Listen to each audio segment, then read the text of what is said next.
हाँ जी।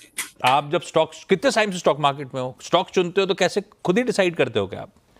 हाँ सर, मैं और मेरे हस्बैंड दोनों ही करते हैं वो भी शेयर पीएचडी मार्केट। है क्या? नहीं नहीं, वो बीटेक है। अच्छा। तो हम हाँ। दोनों ही करते हैं ये सब शेयर मार्केट का, तो दोनों डिस्कस कर लेते हैं हम्म। और फिर ओके। फंडामेंटल्स और टेक्निकल्स ये सब देख कर ले लेते हैं। अच्छा ठीक है डॉक्टर साहब, पहला सवाल कौन सा? सर, पहला सवाल मेरा एनएसडीएल के लिए है, हाँ। जिसकी मुझे आईपीओ तो नहीं मिला था, बट मैंने नेक्स्ट डे उसके शेयर ले लिए थे। 200 क्वांटिटी है और मेरा बाइंग प्राइस है 936, 936। तो अभी सर ये 1400 गया, बट आज देखिए फिर से डाउन है, ऑलमोस्ट 5%। तो मेरा इतने फिर से डाउन मतलब 3-4 दिन में आपको 300 रुपए कमा के दिए हैं स्टॉक ने। बट सर 14 और भी गया था ना, हाँ तो नहीं तो फिर 1400। पर नहीं, असल में एक्सपेक्टेशन से कहीं तगड़ा मोमेंटम आ गया एनएसडी ने। आप तो स्मार्ट हो, हाँ लिस्टिंग के दिन अच्छा हुआ आपने लिया, सही करा बिल्कुल, क्योंकि वो लिस्टिंग म्यूटेड हुई थी, ये तो शक नहीं था। पर अब हाँ चलते चलते ये हो गया है कि सीडीएल से लॉजिकली डिस्काउंट पे ट्रेड होना चाहिए था, क्योंकि उसके मार्जिन बहुत सुपीरियर है इससे। ये मार्जिन, ये इसकी वैल्यूएशन दरअसल सीडीएसएल के ऊपर चली गई है। तो अब वो रूम फॉर एरर नहीं है, नंबर्स तो खराब नहीं थे क्यू ऑन क्यू, पर अब रूम फॉर एरर है नहीं, इसलिए पस पड़ रहा है। अब ओशो से कैसे पूछूंगा, ओशो तो टेक्निकल्स देखते हैं और चार्ट तो अभी फॉर्म ही ढंग से नहीं हुई होगी, 3-4 दिन की कहानी है। नहीं सर, मेरा बस क्वेश्चन यही है, क्योंकि मैंने लॉन्ग टर्म्स के लिए लिया है, तो मैं इसको मतलब निकल जाऊं या फिर रखूं? लॉन्ग टर्म के लिए लिया तो लॉन्ग टर्म के लिए रख लो। ओशो एंजल वन क्या कहता है? सी ओवरऑल एनएसडीएल में हमारा भी व्यू लॉन्ग टर्म के लिए बुलिश था, बट जिस हिसाब से रैली आई है अभी भी 55-60% ऊपर ट्रेड कर रहा है अपने लिस्टिंग प्राइस से। सो अभी के लिए एक बार के लिए अपने प्रॉफिट्स को बिल्कुल बुक कर लेना चाहिए, बिकॉज रिजल्ट के बाद कंपनी में थोड़ा सा करेक्शन या प्रॉफिट बुकिंग देखने को मिल रहा है काफी हायर लेवल्स पे। जैसा आशीष जी भी बोल रहे थे कि हायर वैल्यूएशंस भी हैं कंपनी के, एंड हायर लेवल्स पे काफी ज्यादा एस्केलेट हो चुका है काउंटर।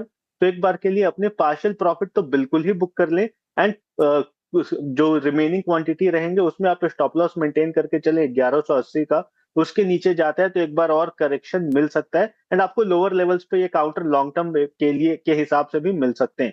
तो एक बार के लिए अपने प्रॉफिट्स को बुक कर लें एंड लोअर लेवल्स पे वापस से एक्यूमुलेट करें। बिल्कुल सटीक है। मैं एक्चुअली बोल नहीं सकता था, मैं ले वहीं जा रहा था जो ओशो ने कहा है।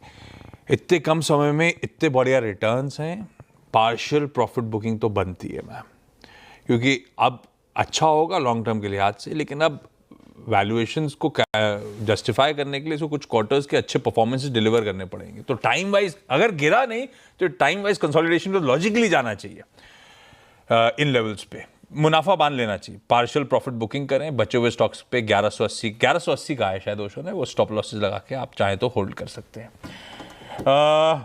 अहमदाबाद से कनक राजपूत जी जुड़ती हुई। कनक मैम हाय, गुड आफ्टरनून कनक मैम, क्या करते हो अहमदाबाद में आप, और कब से स्टॉक मार्केट में हो आप? ऑलमोस्ट पहले तो गुड आफ्टरनून सर। ऑलमोस्ट 20 साल हो गए। 20 साल हो गए? मतलब जब जी सीएनबीसी आवाज शुरू हुआ था तभी से आप स्टॉक मार्केट में घुस गए, ऐसा था क्या? जी सर।